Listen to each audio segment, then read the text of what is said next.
souvent ça rentre dans mes nous tellement que belle dû. Quel que soit ça passé, nous que belle dû jusqu'à ce que malheur vienne suivre nous là.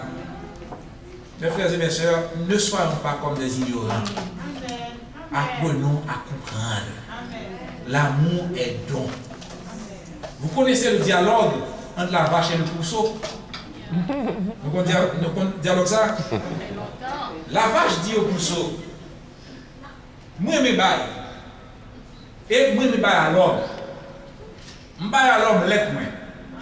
Pour y boire pour nourrir tout le monde.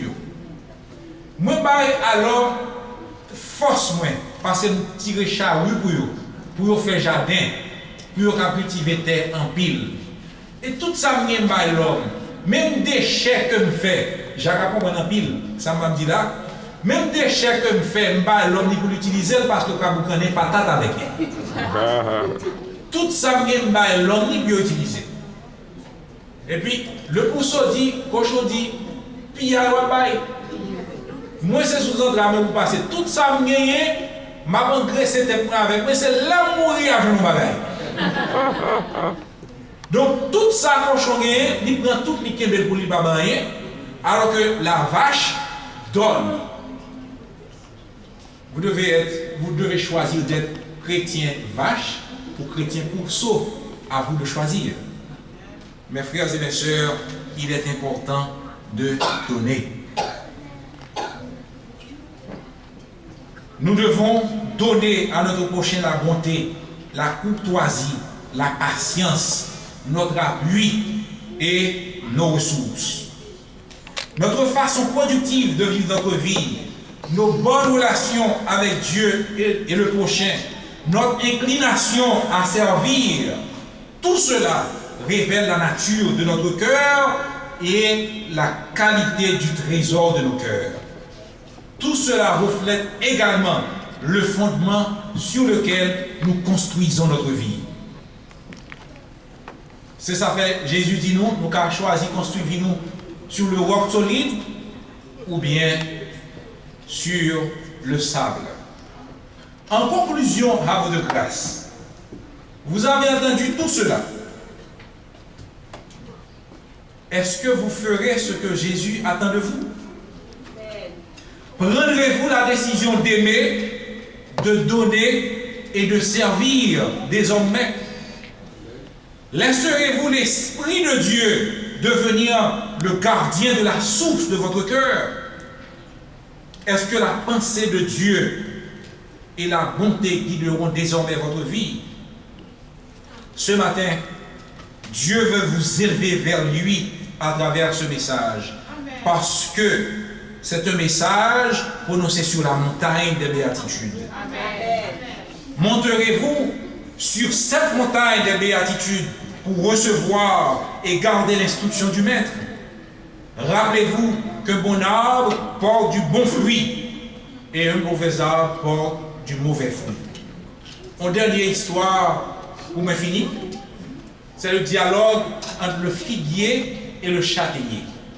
Donc on histoire ça, donc on se dialogue. Le figuier, bien fruit qui est facile pour prendre. N'importe qui vous passe depuis le figlan mûr, ou cap prendre, ou pas besoin de pile effort pour prendre figlan. Et en général, les gens qui cueillent figure, ils font attention avec délicatesse. Nous avons châtaignier sont qui vont assembler avec l'âme véritable, mais qui est piquant là-dedans. Et châtaignier dit figuier, pas comprendre du tout même. Comment faire quitter tout le monde, n'importe qui monde passer à cueillir fruits comme ça? Moi-même, qui piquant, personne ne peut venir bêtiser avec moi parce qu'on connaît depuis approcher de moi. Ils comptent ça apprendre. Cabrit dans les gemelles avant de rentrer. Eh bien, figuier a dit, eh bien, c'est quoi un croix bon avec piquant? Qu'on n'a pas connaît l'homme. L'homme, là, il n'a pas qu'à prendre. Là, mettez l'échelle pour monter pour éviter piquant. S'il n'a pas qu'à mettre l'échelle pour nous river, là, mettez roche. Ce qu'on a, c'est roche, toute roche va prendre jusqu'à ce que vous tombe dans le. Donc, les pieds du bout, l'homme pense caché que l'homme baille. Au contraire, l'homme baille, il prend avec délicatesse pour que il ne pas craser. Donc, il faut nous bailler avec délicatesse. faut nous aimer avec délicatesse, avec douceur, avec amour. Et nous aimer ferme avec tout. Je sais que vous êtes venus ce matin à la recherche de quelque chose du Seigneur. Peut-être que votre vie n'est pas aussi épanouie que vous le souhaitez. En plus du message du jour, je voudrais aussi vous laisser avec un secret que partage le roi Salomon dans Proverbe chapitre 22, verset 4.